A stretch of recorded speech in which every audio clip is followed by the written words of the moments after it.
Chapter 1: The PE Test You Never Took. I want you to imagine something. Imagine we did to physical fitness exactly what we do to reading. Every year, every kid takes a standardized fitness test. The results come back as a percentile. Half the kids are below the 50th percentile, as they always will be, because that is what a percentile means. And those kids are identified as at risk. They get pulled from recess, from gym class, from any unstructured physical activity that might actually be enjoyable. And they are placed in a fitness intervention, a room with treadmills, a structured cardiovascular program, supervised drill work, more measurement, more percentile comparison, more documentation of how far behind they are. The kids who love to run keep running at recess. The kids who struggle with fitness get pulled from the running and put on a treadmill alone to work on their running scores. Everyone would call that cruel. Every parent in this country would read that description and say, let the kid play. Let them move. Let them find the thing they love to do with their body and do it badly for a while and get better. That is how you build a healthy adult. Not by pulling them from recess and drilling them on cardiovascular data. So why is reading different? I've thought about this for a long time, and I think the answer is one word: visibility. When a kid is struggling to run a mile, you can see it. The red face, the heavy breathing, the body working hard against something that does not come easily. You feel for them instinctively. You do not want to make it worse. When a kid is struggling to read, you cannot see the effort. It is internal, silent. The exhaustion is real. I told my son recently, after a long day of writing this book, that I was exhausted. He looked at me and said, "You were just laying on the couch." I said, "You just took the IAR this week, right?" He said, "Yes." I said, "Imagine you took it 7 times in a row. Would you want to lay down?" He said, "Yes." I said, "That's exactly how I feel." The mental effort is invisible in a way the physical effort is not.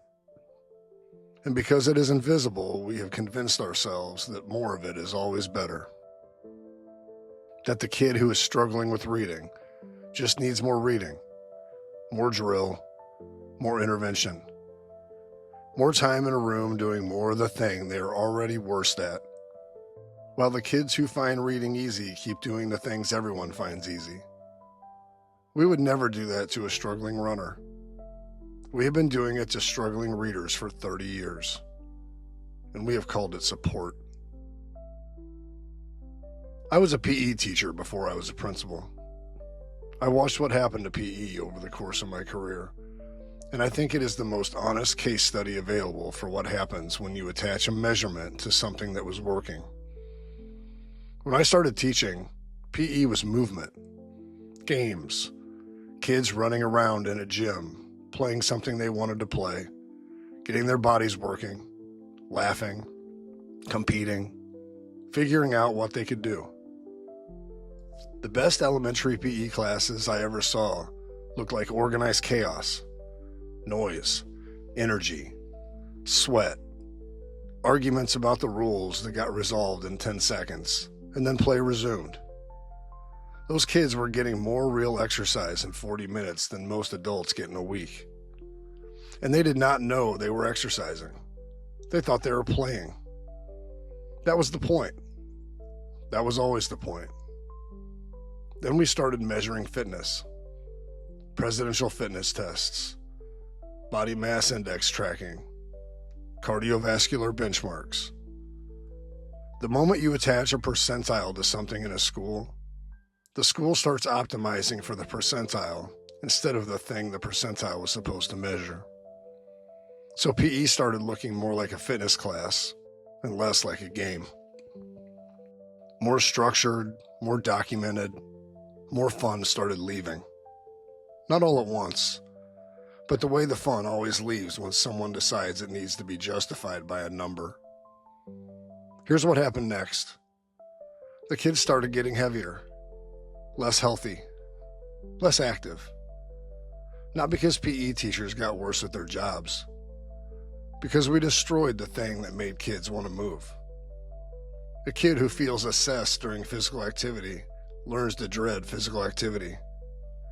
An adult who dreads physical activity does not exercise. We optimized for the measurement and lost the outcome the measurement was supposed to track. We have done this in every subject. PE just makes it visible because the kids' bodies show you the result. Reading scores have not meaningfully improved in 30 years of intervention and benchmark assessment and vendor curriculum. The kids in the intervention room in 6th grade are the same kids who were in the intervention room in 3rd grade. The contract renews in the spring. The scores stay flat, and somewhere in that building, a kid who might have fallen in love with a book if someone had handed them the right one at the right moment is instead sitting in a room being drilled on phonics patterns they have already drilled 30 times. And the drill is why they hate reading. And the hate is what the drill produced. And the system looks at the scores and decides the answer is more drill. We destroyed PE the same way. We just did it faster because you can see the damage. Reading is a skill. It develops at different rates in different kids. Some kids crack it open before kindergarten. Some kids do not fully get it until 2nd or 3rd grade, and then catch up completely, and you would never know the difference at 10 or 12.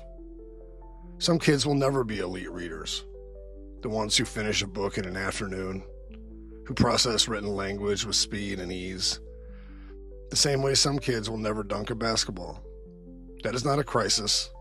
That is human variation. And it does not tell you a single meaningful thing about the life that kid is going to live. The things that actually predict a good life are not in the reading score. They never have been in the reading score.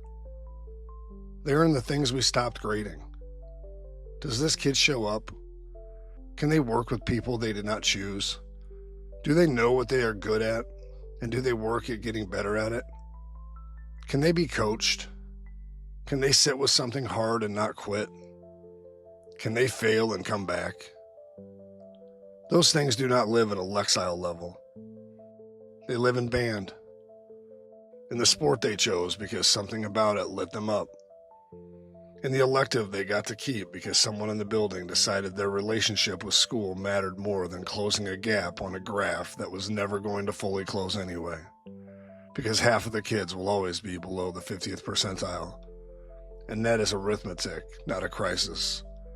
And we built an entire industry on pretending it was a crisis so we could sell the solution. The struggling runner is not less.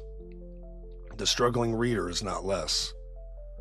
They are both kids with a skill that is not fully developed yet, or that will develop differently than the percentile expects, or that will be good enough for the life they are going to build, even if it never moves the needle on the assessment.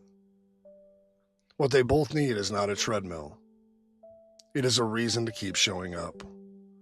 A building that sees them as more than the number they produced on a Tuesday morning in March. Now, I want to talk about what happens when a system that measures everything decides that measuring is not enough, that it also needs to watch everything. Every keystroke on a school-issued device is logged. GoGuardian and platforms like it monitor in real time. Every search, every website, every document, every message. The screen is being watched and everything on it is flagged and sent to the principal. I tracked my notifications one year during spring break, one of the periods when kids are home without structure, with devices, with time and curiosity. Over a few days, I received 20 different notifications after 7 in the evening, some after midnight. The system was designed so that if I did not respond to the email, it escalated to a phone call. At midnight, on spring break. A phone call to tell me that a kid had done something on their device that triggered an alert. I understand why monitoring systems exist. Somewhere at some point, a kid said something on a school device and then something terrible happened. The lawyer said you need monitoring. The vendor sold the monitoring. The monitoring expanded to cover everything because partial monitoring felt insufficient and complete monitoring was available. And now the principal gets a phone call at midnight on spring break and is expected to read the email and assess the situation and document the response. I had to call a parent 2 days in a row because a 13-year-old boy had searched for something on his school device that 13-year-old boys have been curious about since before the internet existed. We handed him the device. We sent it home with him. We created the conditions, and then we called his parents when he behaved like a 13-year-old boy in the conditions we created. You do not put a bowl of candy in front of a child and punish them for eating the candy. That's not accountability. That is entrapment at scale, and we staffed a position to manage the notifications. But the devices are only part of it. In buildings across the country, kids cannot go to the bathroom without swiping a digital hall pass. E-hall pass. There are other products just like it. The market for tracking student movement through a building is apparently large enough to support multiple vendors. The system logs when you left, where you went, how long you were gone, how many times you have gone this week, who else is in there. It flags anomalies. It sends reports. Every movement through the building is tracked and documented and available in a dashboard. Hallways, cafeteria, gym, parking lot, cameras everywhere. Every transition between every class recorded. The screen in the classroom monitored. The bathroom trip logged. From the moment a kid steps off the bus to the moment they get back on it, there is a record of almost every minute of their day. And in the classroom itself, no camera, but you are in a spreadsheet. Every score, every level, every placement, every flag, every note from every meeting anyone has ever had about you, accumulated over years, accessible to people you have never met, shaping decisions about your day before you walk in the door. You are not a kid in a building. You are a profile, a percentile, a tier, a growth score, a set of flags and interventions and placements that follow you from year to year and building to building. You are all these things simultaneously, and none of them are you, and the system cannot tell the difference. I want to ask you something, and I want you to answer it honestly before you keep reading. How many times this week have you gone to the bathroom and just stayed there for a minute? Not because you needed to, because you needed a second. Because if you sit still anywhere else in your house, someone finds you. Someone needs something. Someone has a question. The moment you are visible, you are available. And the moment you're available, the demands start. So you go to the bathroom. You lock the door. You sit there for 2 minutes and breathe and exist without being needed by anyone. And then you go back out. Every adult reading this knows exactly what I'm talking about. We hide in the bathroom. We hide in the car. I have sat in my driveway for 10 minutes after work because I needed the transition. Needed to leave one version of myself in the car before I walked into the house and became the other version. We take the moments where no one can reach us because we are human beings with demands on our attention from every direction and an occasional need for silence that the rest of our lives do not provide. The kids are doing the same thing. Exactly the same thing. They are in a building for 7 hours where every minute is structured, every move is watched, every screen is monitored, every score is recorded, and someone is always telling them what to do next. And when they find 30 seconds of unmonitored space, the one room without a camera, the one place the dashboard cannot reach, they take it. Of course they take it. You take it too. Every day. Nobody tracks you for it. We built a system that does to children what we would never tolerate for ourselves. And then we were surprised when 30% of them were going to the bathroom every period. And then built an app to stop them. We did not ask why. We tracked the why. That is the accountability system in one sentence. Not the reading intervention, or the vendor contract, or the benchmark assessment. Though all of those are the same logic applied to a different room. This one, the bathroom. We could not measure what happened in there. We could not document it or report it or put it in a dashboard. So we measured access to it instead. We logged the trips. We set the limits. We built the product and sold the subscription and called it accountability. And somewhere in that building, a kid who might have become a reader, if someone had trusted them enough to hand them a book they actually wanted to read, in a building that felt safe enough to sit still in, is swiping a hall pass to use the bathroom, waiting for the app to approve the request, watching the clock on the wall, and counting the minutes until the bell. Here's the thing nobody will say directly about this generation, in screens and surveillance, and the way we worry about kids always being watched and always performing for an audience. We do it worse. Everything we say about the damage of never being fully off, of living inside a system that records everything, of performing constantly for an invisible audience. We built a version of that for children and put them in it for 7 hours a day and gave it a budget line and called it school. A trusted kid does not need a monitoring system. A monitored kid learns that they cannot be trusted. And a kid who has learned they cannot be trusted finds every unmonitored minute available to them and holds on to it like it's the only thing that still belongs to them. Because it is. The machine cannot make money off of a kid it cannot measure. An unmeasured kid is the kid the vendor cannot reach. An unwatched moment is a moment the system cannot document.